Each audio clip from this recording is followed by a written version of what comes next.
want to talk to you about keeping it moving. And one of the things that I encourage you to do is take the time to think about your life. Think about the behaviors and be honest with yourself. What are the things that you know that if you stop doing, it will advance your life? It will advance your career. It will allow you to accelerate rebuilding your business. It will allow you to have a greater impact in this thing called life. What do you think about that? Because this is a time that we have to rethink our lives. And stuff happens. I wanted to be on today, but I had to go to the dentist. But I can't let that stop the work that I have to do. I want you to remember me. It said live life to the fullest, to the fullest.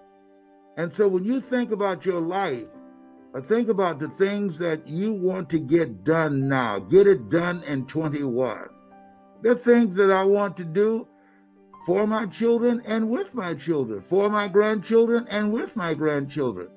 And so having the initiative to do that and not put it off any longer so that they don't decide just to get together for my funeral, which is going to be a celebration. That I want you to think about what are the chances of your having a Zoom with all the family members talking and communicating with each other. Some of y'all are doing that right now. Some of you are doing it right now. And what are the chances that you make a commitment? And so as you think about your goals and dreams, it's very important you have a coach. Somebody who's experienced, who's able to help you. It took me 3 years to earn my first million. 3 years.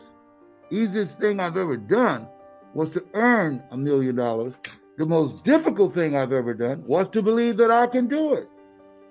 Given my circumstances, born in an abandoned building on a floor, don't know my parents, being a foster child, and adopted, labeled educable mentally retarded, which 87% African-American males are put in that category, and put back from the 5th grade to the 4th grade, failing again in the 8th grade at Booker T. Washington High School. To believe, based upon the culture that I was raised in that marginalizes you and destroy your sense of self, to believe that I could break out of that poverty mindset. I gotta watch it before I take this mask off. Y'all see my jacked up mouth. You gonna say, look at that lip. Let me hold it. Let me hold it. Let me hold it. Ear hold out. I wish I had ears like Barack Obama right now. Okay. All right, I'm gonna be good. My mother used to go to bed hurt. She used to go to bed, go to work hurt and sick. Didn't matter. She had a job to do. I got a job to do, and that's to motivate you. This is what I came here to do.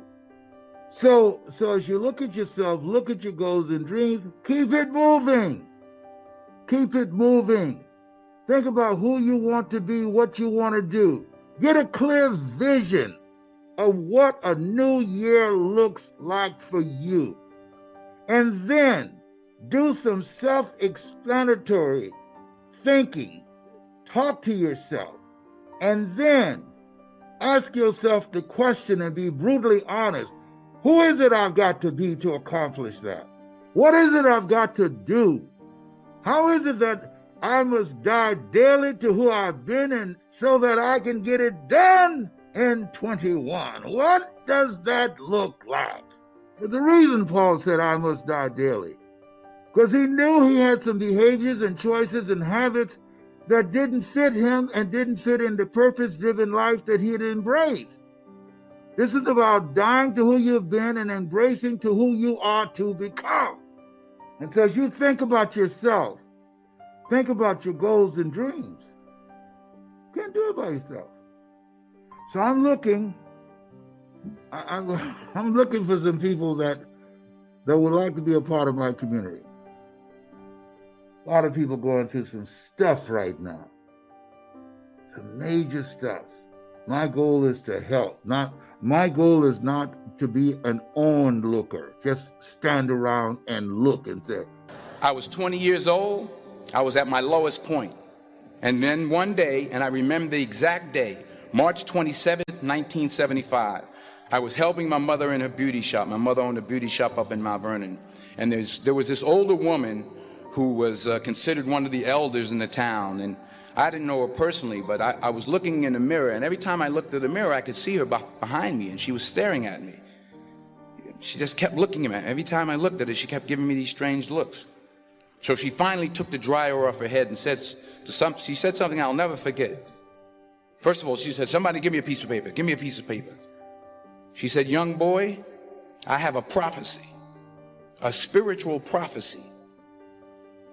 She said, "You are going to travel the world and speak to millions of people." I began at Fordham University as a pre-med student. I took a course called cardiac morphogenesis. I couldn't read it, I couldn't say it, I sure couldn't pass it. So then I decided to go into pre-law, then journalism. And with no academic focus, my grades took off in their own direction. I was a 1.8 GPA one semester, and the university very politely suggested that it might be better to take some time off. I found that nothing in life is worthwhile unless you take risks. Nothing. Nelson Mandela said, "There is no passion to be found playing small and settling for a life that's less than the one you're capable of living." Fail big. You will fail at some point in your life. Accept it. You will lose. You will embarrass yourself. You will suck at something. There's no doubt about it. In the acting business, you fail all the time. Early on in my career, I auditioned for a part in a Broadway musical. Perfect role for me, I thought. So I'm in the wings. I'm about to go on stage. But the guy in front of me, he's singing like Pavarotti, and I'm just shrinking. I'm getting smaller and smaller. So they say, "Oh, thank you very much, and you'll be hearing from us." So I come out with my little sheet music, and so I assumed I didn't get the job. But the next part of the audition, he called me back. The next part of the audition is the acting part of the audition. So I'm like, hey, okay, maybe I can't sing, but I know I can act. So they pair me with this guy, and again, I didn't know about musical theater. And musical theater is big, so they can reach everyone all the way in the back of the stadium. And I'm more from a realistic, naturalistic kind of acting where you actually talk to the person next to you. But here's the thing. I didn't quit. I didn't fall back. I walked out of there to prepare for the next audition, and the next audition, and the next audition. I prayed, and I prayed, but I continued to fail, and fail, and fail. But it didn't matter, because you know what? There's an old saying, you hang around the barbershop long enough, sooner or later you're going to get a haircut. Naturally lazy, I'm just lazy. It's a choice. So I need to work on that, because in areas of choices, you can make vast improvement and you can make fast improvement. I've never heard this distinction, by the way. Yeah. Hugely helpful. Oh, yeah. In choices. So attitude. Let's say I have a lousy attitude. One day I wake up and I say, this isn't getting me anywhere. I got to have a good attitude. You can go from a 0 to a 10. I mean, almost over. I mean, you've seen people that you just say, my gosh, overnight they just got good and happy. You know what I'm saying? Okay, that's a choice. Vast, fast growth in choices. In giftedness, DNA, wiring, your growth is very, very small.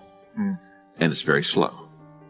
So I think, for example, a person can maybe increase their giftedness skill set maybe 2 numbers.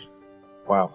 So if I'm a little bit above average, I'm a 6. If I really work hard, I can become an 8. But an 8 is powerful. Yeah. 8 has a huge return. So what I tell people is in areas of giftedness, that's where you have to work on your strengths.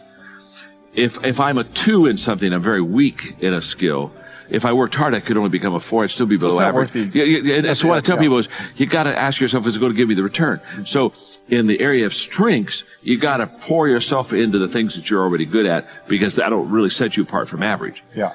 But in areas of choices, go for those weaknesses, because you and I don't you know people that are highly skilled but they have a lousy attitude, or they're not self-disciplined, and they're never going to get anywhere, and they're not going to get anywhere because they didn't. So in areas of choices, work on your weaknesses, but in areas of strengths and skills, just work on your strengths.